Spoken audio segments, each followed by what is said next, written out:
কাঁচা আমের আচার তৈরি করতে চাইলে এই আচারটা তৈরি করে দেখতে পারেন।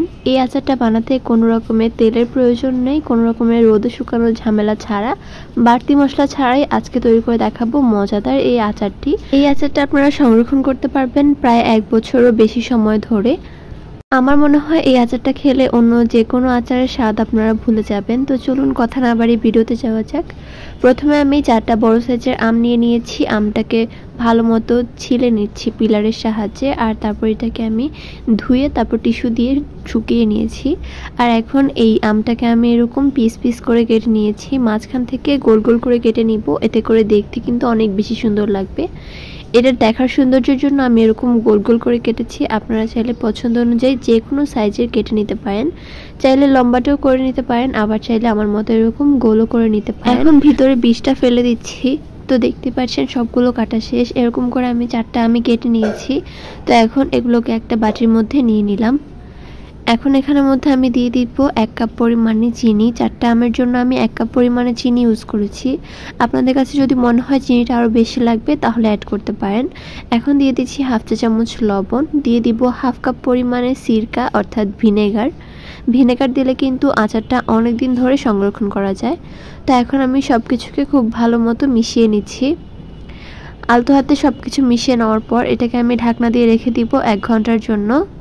তো ফিরে আসবো 1 ঘন্টা পর। 1 ঘন্টা পর দেখতে পাচ্ছেন এটা থেকে কিন্তু অনেকটা পরিমাণে পানি ছেড়ে দিয়েছে, আমের থেকেও পানি ছেড়েছে। আর এই আমটা কিন্তু অনেকটাই শক্ত হয়ে যাবে, রান্না করার সময়ও আর ভেঙে যাবে না। তো তার জন্য রোদে শুকানোর ঝামেলাটাও নেই। তো এখন একটা প্যান নিয়ে নিচ্ছি, দিয়ে দিব 3টা পরিমাণে শুকনো মরিচ, আর দিয়ে দিব 1 চা চামচের মতো 5 ফোড়ন, আর 1 চা চামচ দিয়ে দিচ্ছি জিরা, গোটা জিরা দিয়ে দিচ্ছি এখানে।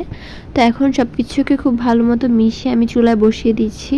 আর এখন এটাকে একটু টেলে নিব, অর্থাৎ একটু গরম হয়ে গেলে চুলা থেকে নামিয়ে আমি এটাকে গুঁড়া করে নিয়েছি। তো এখন চুলায় একটা প্যান বসিয়ে দিচ্ছি, আর তারপর আমটাকে আমি পানি সহকারে দিয়ে দিব। তো এখন চুলার আঁচ মিডিয়াম টু লোয়ে রেখে 5 থেকে 6 মিনিট এটাকে এভাবেই ঝাল করে নিতে হবে।